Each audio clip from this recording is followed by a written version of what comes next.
Hey guys, bonjour à toutes, bonjour à tous. Édouard Montas, directeur Europe de Wisdom in Golf. De retour aujourd'hui avec le soleil qui m'accompagne au Golf Park de Robert Hersant, ce magnifique arboretum que j'espère que depuis que j'ai fait la première vidéo ici, vous avez eu le temps de venir découvrir. Et si ce n'est pas encore le cas, je vous invite, parce que la saison est magnifique et a bien commencé. Regardez cette perspective superbe. Donc là, on est trou numéro 2 des Bacti, trou de golf intéressant. On va donc parler aujourd'hui d'un club qui vous passionne, j'en suis sûr, c'est le driver. Alors, voilà, on va prendre les choses simplement. On va parler de setup et on va surtout parler de ce merveilleux tee. Je me rapproche, vous voyez ce tee qui est là, qui vous pose pour certains beaucoup de problèmes. Et ce qui est très très drôle dans le driver, c'est que pourtant vous êtes censé avoir toujours le même lie. On peut presque dire un lie parfait, puisque lorsque la balle repose sur un tee, vous n'avez pas le sol dans l'équation du geste. À moins que vous tapiez le driver au sol, mais je ne pense pas que ce soit le cas tous les jours. Donc, pour reprendre les choses par la base, on va juste poser la balle sur le tee et je vais vous faire comprendre à quel point, dès le setup, un drive peut être absolument superbe ou malheureusement parfois désastreux. Donc, si je plante de face le tee ici, face à vous, on va imaginer que j'ai l'arbre qui est là devant moi, qu'on va taper un léger draw, on y viendra juste après, parce que vous savez, si vous ne connaissez pas encore mon travail, qu'on veut taper des fades ou des draws, la balle droite, malheureusement, est futile au golf, et vous avez un arc de swing, et vous devez placer la balle dans l'arc de swing pour produire une trajectoire de balle. Et vous verrez, même pour ceux d'entre vous qui débutent le golf, que c'est plus simple de faire un effet que d'essayer de taper une balle droite, parce qu'on contrôle le club au lieu de le laisser aller. Donc là, vous avez votre balle sur le tee, vous avez votre point intermédiaire de visée, tout se passe très très bien. Et là, ce qui se passe pour la plupart d'entre vous, c'est que vous prenez votre grip et vous faites face, votre centre, donc le sternum, le milieu des clavicules, fait face à la balle. Et là, ça paraît innocent de face quand je vous regarde, mais malheureusement, vous allez voir de profil que mes épaules sont ouvertes et surtout que le point bas de mon cercle se trouve exactement sous la balle maintenant. Donc notre objectif au driver, ce n'est pas de faire face au tee ou à la balle avec notre centre, c'est de trouver notre centre à nous. Donc si je swing le club aller-retour ici, vous voyez que le centre de mon arc de swing, le club remonte par là, je vais vers la cible, jette le club vers la cible pour une image, le club se libère quelque part par là et remonte ici. Donc le centre de mon swing est exactement au niveau du milieu de mes clavicules. Et au golf, vous avez deux bras, donc c'est le centre des bras. D'accord?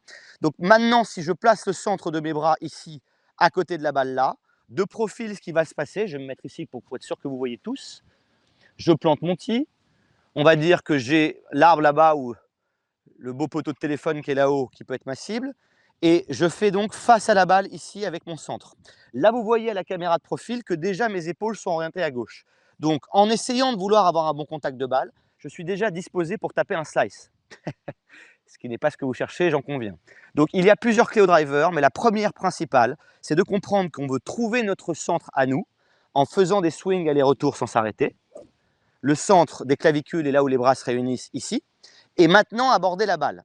Donc, vous verrez, je vous invite à voir les vidéos de Mo Norman, M-O-E Norman, qui est une de mes idoles, meilleur frappeur de balle de tous les temps, 4 x 59 3 x 59 en record de parcours, 4 x 61, 18 trous en 1 en carrière, donc un joueur de golf, et 32 records de parcours au Canada et à travers le monde. Donc, autant vous dire que c'est un très bon joueur de golf.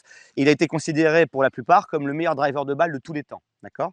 Et Mo Norman adresser la balle de cette manière. C'est-à-dire qu'il n'adressait pas la balle en étant face à la balle ici. Il plaçait le centre de son cercle devant lui, donc là où est la tête du driver, et donc il faisait face à son centre à lui. Vous voyez la différence entre ça et ça.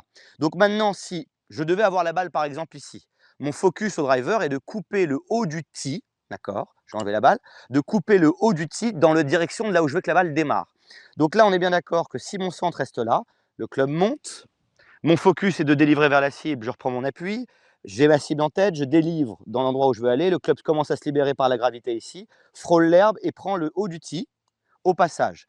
Donc dans un monde parfait, on viendra à Mo Norman justement pour ça, Mo Norman tapait des cliniques de 3 heures devant tout le monde au PGA Show d'Orlando par exemple, devant même Tiger Woods ou Fred Couples ou les meilleurs joueurs du monde de l'époque.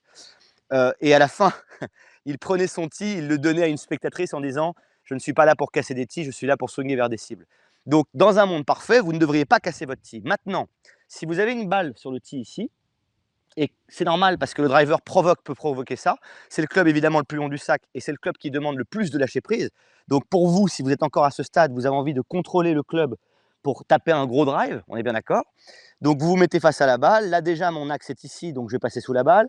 Vous montez ici, si pour peu vous laissez taper la balle, vous revenez par-dessus. parce que c'est le meilleur moyen de taper une balle. Allez voir mes vidéos sur le fait de revenir par-dessus dans le swing de golf. Et donc, l'angle d'attaque maintenant que vous avez est très descendant. Et donc, vous avez plusieurs choix qui s'offrent à vous. Soit vous rentrez dans le sol, soit vous tapez le haut de la balle, soit vous vous redressez de l'autre côté. Il se passe plein de modifications corporelles auxquelles vous n'avez même pas besoin de penser dans un premier temps si vous délivrez vers la cible. Donc, comme dans toutes les vidéos, les 180 vidéos que j'ai faites depuis maintenant quelques années, je vous demande de comprendre que tout part d'un vol de balle et tout part d'une cible. Étape 2, quelle est la trajectoire que je veux avoir? Étape 3, quelle est la sensation que je veux envoyer vers cette trajectoire? On est tous d'accord. Donc, quand on parle de sensation, écoutez bien, post-impact et surtout au driver. Post-impact, ça veut dire après l'impact. Donc, si je sens que je jette le club, par exemple, vers mon arbre qui est là-bas, là, dans cette zone ici, j'ai senti le club qui me tirait vers la cible, j'ai senti la rotation de mes avant-bras dans cette direction, j'ai senti que l'énergie maximum de mon swing allait vers là-bas. Maintenant, il est temps de mettre la balle dans l'équation. Vous voyez ce que je veux dire? Donc, vous construisez une sensation vers quelque chose qui est là-bas. Et la cerise sur le gâteau, c'est de mettre ce petit tee dans le chemin pour que la balle rencontre la face de club. J'espère que vous comprenez où je veux en venir. Donc, si on tape un coup de golf dans l'axe de la caméra, donc on va dire que je mets un point intermédiaire pour le but de la vidéo qui est là. Donc, je me mets ici. On va dire qu'on va taper un draw qui va partir à droite du poteau de téléphone pour revenir dessus. Donc, je plante mon tee ici. Boum. Parfait. Donc là, vous avez votre vue binoculaire qui a 2 millions d'années d'expertise pour voir votre alignement de là où vous êtes maintenant. Et maintenant, je m'organise. Donc, je fais mes perpétuels ici. Et je veux sentir dans mes coups d'essai que l'énergie de mon swing se délivre là-bas. Et plus particulièrement, pour le draw en tout cas, légèrement à droite de ma cible finale. Donc, je sens que ça va partir à droite du grand poteau que vous devez apercevoir à la caméra, qui est théoriquement, si je ne dis pas de bêtises, dans l'axe des 2 balles qui sont là. Donc maintenant que j'ai construit mon action, je prends bien mon temps dans cette vidéo pour bien que vous compreniez le processus parce que j'ai eu des souffrances au driver à l'époque, comme vous tous, vous savez ce que c'est.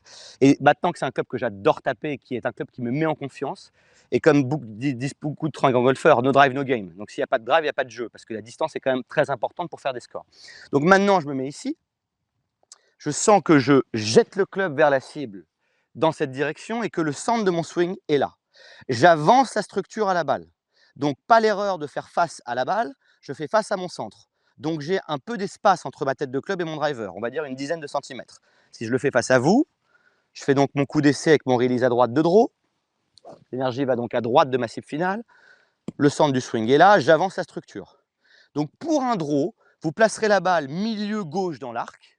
Et pour une autre vidéo, j'ai déjà fait une vidéo sur le fade, couper le tee. Pour le fade, vous pouvez aller la voir aussi. Pour le fade, je vais placer ma balle encore plus à gauche dans l'arc. Okay, donc là, j'ai la sensation d'être derrière la balle avec mon sternum et ma tête de club et d'avoir mon poids légèrement contre la jambe avant. Maintenant, mon focus va être de rester avec l'endroit où je veux que la balle démarre. Je jette le club là où je veux que la balle démarre, je jette le club où je veux que la balle démarre, je jette le club où je veux que la balle démarre, je jette le club où je veux que la balle démarre. À ce moment-là, je chope le haut du tee au passage et le club, l'énergie totale du swing se trouve ici. On va donc taper ce shot. Je suis impatient de le faire, les amis. Je visualise mon point de départ de balle et ma fin de trajectoire. Je ferme un peu la face de club, on va y venir juste après.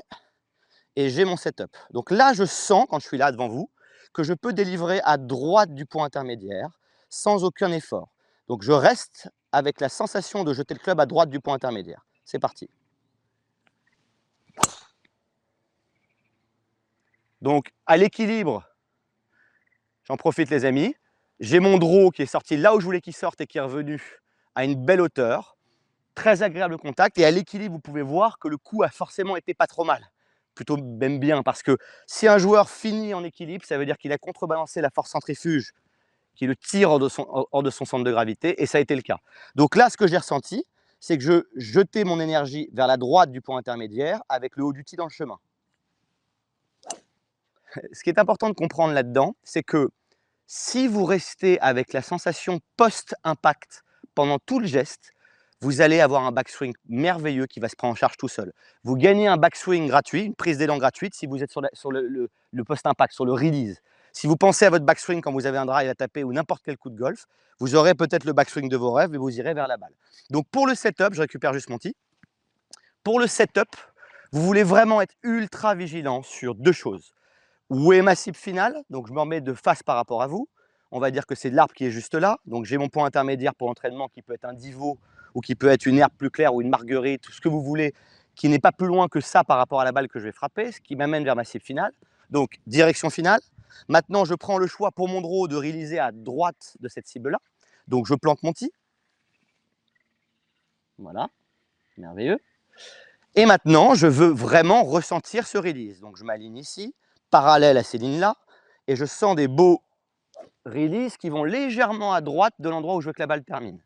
On parlait de la phase de club tout à l'heure, j'en ai déjà parlé dans la vidéo comment driver en draw, mais on va en reparler. La phase de club au driver est prépondérante pour avoir une bonne compression de balle, se servir du sweet spot et surtout aller où vous voulez que la balle aille, c'est-à-dire dans la trajectoire que vous visez. Si vous démarrez, et je vous vois encore le faire beaucoup, avec un grip très neutre, votre phase de club est square, vous prenez votre grip neutre ici, et vous allez inévitablement arriver à l'impact avec une face extrêmement ouverte. Donc vous serez condamné, j'ai envie de dire, à mettre un coup d'épaule pour ramener la phase de club square. Par contre, si vous sautez dès aujourd'hui dans le grip fort, j'ai 4-5 vidéos sur le grip fort que je vous invite à regarder, même peut-être plus d'ailleurs, vous démarrez, donc vous vous posez ici, vous préfermez le club d'une trentaine de degrés. Vous voyez comme il est fermé, j'avance à la caméra pour que vous voyez ça. Très fermé. Je reprends mon grip neutre dessus. J'ai donc l'impression que vous me prenez pour un fou, mais c'est normal. J'ai la face de club fermée ici, et donc ça va m'inviter à me mettre un peu plus derrière la balle. Point intérieur, jambe gauche, tête derrière. Et là, je sens qu'à l'impact, regardez bien, si j'ai du retard et que je vais vers la cible, la face de club arrivera comme on veut qu'elle arrive, c'est-à-dire square dans l'arc. Donc, entre grip faible et grip fort pour le driver, il n'y a même pas photo. Si vous voulez voir des joueurs qui ont des grips forts, vous regardez Fred Couples, vous regardez Booba, vous regardez Angel Cabrera, vous regardez 90% des joueurs professionnels et des joueuses professionnelles. Donc, on en tape une dernière pour la route, les amis, parce qu'on est bien tous ensemble. Et je vous demande vraiment d'être vigilant sur la face préfermée, sur la sensation post-impact. Voilà ce que je veux sentir. Je sens cette sensation d'énergie qui va vers là-bas. Le but de tout le travail qu'on fait avec Sean Clement, Wisdom in Golf et avec moi en France aujourd'hui, depuis quelques années maintenant, c'est que vous sentiez, même si c'est à travers les vidéos, que vous ressentiez le swing de golf. C'est bien beau de voir un swing de golf sur une caméra, je veux que vous le sentiez. Donc là, pour moi, ce que je vous donne comme sensation, c'est l'imagination que je jette le club dans la direction où je veux que la balle démarre. Si j'avais dû taper un fade, par exemple, j'aurais jeté le club à gauche du point intermédiaire. C'est ce qu'on va faire tout de suite d'ailleurs.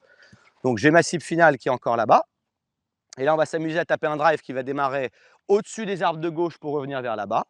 J'ai mon point intermédiaire de visée. Je ferme la face de club. Pour le draw, je l'avais fermé beaucoup pour qu'elle arrive square, voire un peu fermée.